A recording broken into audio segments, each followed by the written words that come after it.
Кеме чөгүп 200дөн ашуун адам дайынсыз болууда. Путин Чеченстанга барган сапарында Куран китебин өп, анын видеосу дүйнөгө тарады. Ысык көлдөгү аял менен эркектин жоругу боюнча милиция үн катты. Жана башка жаңылыктар түрмөгү видеого лайк басып, Манас ТВ каналга катталып, акыркы жаңылыктардан кабардар болуп туруңуз. Учуктап жатканбыз. Көлдө аялды чөктүрүп жаткан киши оюн айтты. Ысык көлдө аялды чачынан тартып сууга чөктүрүп жаткан видео боюнча облустук ички иштер башкармалыгы териштирүү баштады. Милициянын билдирүүсүндө арыз түшкөн эмес, анын катышуучулары ден соолукту чыңдоочу процедура жүргүзгөнүн айтышкан. Беле кетсек, видеону Facebook тармагындагы баракчасына журналист Гүлмира Нурмамат жүктөгөн. Бүгүн ал аны сууга чөктүрүп жаткан Өмүрбек Жалилов менен бирге билдирүү жасады. Өмүрбек Жалилов аялды учуктап жаткан айтат. Бул ата бабадан келе жаткан ыкма.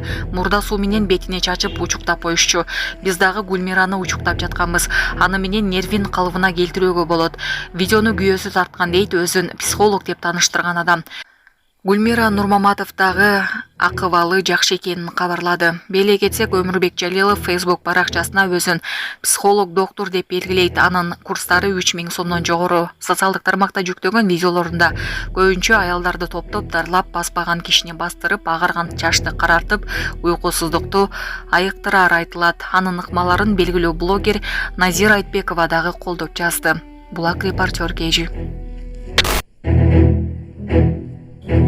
Баткенде бир жума мурда жаң үйлүү болгон 90 жаштагы апанын эмеректерин уурдап кетишти.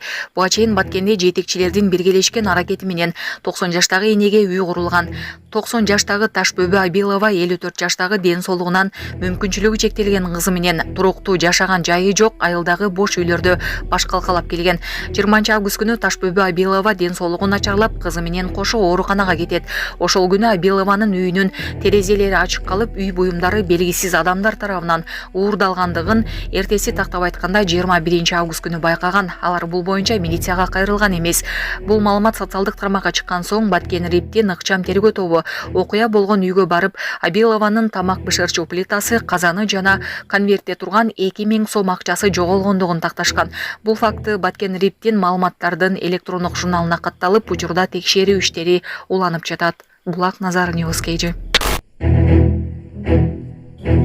Манас аэропортунда жүргүнчүлөр кыска убакытка эвакуация болду. Манас эл аралык аэропортунун электрондук поштасына аба майданда жарылуучу зат бар экени тууралуу маалымат түшүп, кызматкерлер жана жүргүнчүлөр тышка эвакуацияланды. Бул тууралуу маалыматты аэропорттун басма сөз кызматкери Алена растады. Укук коруу органдары аба майданынын имаратынан жарылуучу зат табышкан жок. Кыска убакыттан соң адамдар кайрадан аэропортко киргизилди. Аэропорттон билдиришкендей, бул аба каттамдарынын жадыбалына олуттуу зыянын тийгизген жок.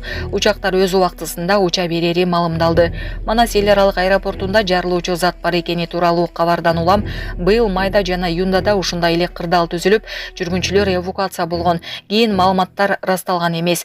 Бишкектен 23 чакырым алыстыкта жайгашкан Манас эл аралык аэропорту Кыргызстанда маанилүү транспорттук мекеме болуп саналат. Анын курамына Кыргызстандын аймагындагы 11 аэропорт карайт. Алардын 5-өө Манас, Ош, Ысык көл, Каракол жана Баткен эл аралык, ал эми Алтоо, Жалал-Абад, Исфана, Кербен, Казарман, Нарын жана Талас аймактык макамга ээ. Булак Азаттык. Конгодо кеме чөгүп 200дөн ашуун адам дайынсыз болууда. Конго Демократиялык Республикасындагы Лукени дарыясында кеме чөгүп кеткенден кийин 200дөн ашуун адам дайынсыз болууда.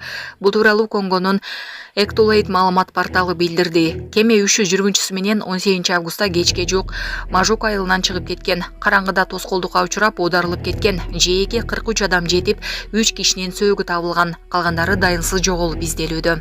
Булак Назар News KG. Ысык көлдүн түндүгүндөгү селдин кесепеттери. Дрондон тартылган видео. Табигый кырсыктын кесепеттерин ОКМдин куткаруучулары жана ыктыярчылар дагы деле жоюуда, атайын техникалар да алып келинген. Жалпысынан 380 үйдү, 11 дүкөндү, 5 пансионатты, ички жана негизги жолдорду суу каптаган. Баарынан да корумда айылы жабыркаган. Анда 300 үйдү, 5 дүкөндү жана 3 пансионатты суу каптаган. Аймакта өзгөчө кырдаал жарыяланып, тазалоо иштери уланууда. Булак Спутник KG. Путин Чеченстанга барган сапарында Куран китебин өп, анын видеосу дүйнөгө тарады. Россиянын президенти Владимир Путин Чеченстанга барган сапарынын алкагында Грозный шаарындагы Иса пайгамбар атындагы мечитке кирип, аларга Куран китебин белек кылган. Бул туурасында Чеченстан лидери Рамзан Кадыровдун телеграм-каналына жарыяланды. Эске салсак, Путин соңку 13 жылдан бери аталган аймакка биринчи ирет барган. Ал жерде Путинге Чеченстандын ардактуу жараны тууралуу күбөлүк менен төш белги тапшырышкан. Путин аларга алтын жалатылган орнаменттер түшкөн Куран китебин берген. Китепти ачып окуган Чеченстан муфтийи арабча аятты ачып окуп, андан соң Россия лидерине которуп бергенин Грозный информ каналы жазды. Максат коюп умтулсаң, жараткан Алла ага жетүүгө жардам кылат деген ал. Кадыров бизди жеңе алышпайт деп кошумчалаган. Путин Куран китепти колуна аярлап алып өп, андан соң алар андан аркы аңгемелешүүсүн улантышкан. Сапардын бул учуру дүйнөнүн чар тарабына тарап, социалдык тармактардын колдонуучулары өздөрүнүн жылуу пикирлерин билдирип жатышат. Чыныгы адам, Россиянын мырза президенти, сиздин мындай урмат менен кылган мамилеңиз үчүн сыйлоом жана сизге болгон урматтоом чексиз деп жазышкан социалдык тармактын колдонуучулары. Видео КМШ өлкөлөрүндөгү интернет айдыңында, анын ичинде Кыргызстан, Казакстан жана Азербайжанга да тездик менен тараган. Андан сырткары Facebook тармагынын араб сегментинде да жайылып, комментарийлер менен коштолууда. Сапарды Туркиянын, Тунистин, Египеттин, Сириянын жана Бириккен Араб Эмирликтеринин ири каналдары байма-бай көрсөткөн. Булак Спутник KG. Балдар аянчасында өспүрүмдү аяосуз сабаган аял кармалды. Жалал Абад шаарындагы Балдар аянчасында өспүрүмгө кол көтөргөн аял кармалды. Бул тууралуу Жалал Абад облустук ички иштер башкармалыгынан билдиришти.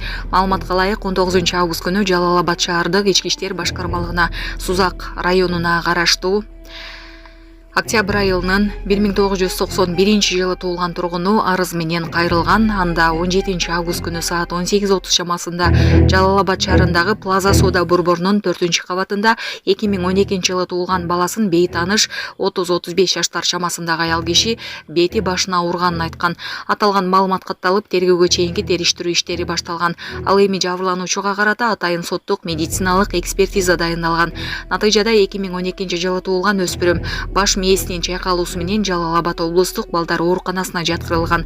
Аталган факты бейбаштык менен катталып, кылмыш иши козголгон. Кылмыш ишине шектүү катары Сузак районунун тургуну 1994 жылы туулган жаран кармалып, Жалал Абад шептин убактылуу кармоочу жайына 48 саатка киргизилген.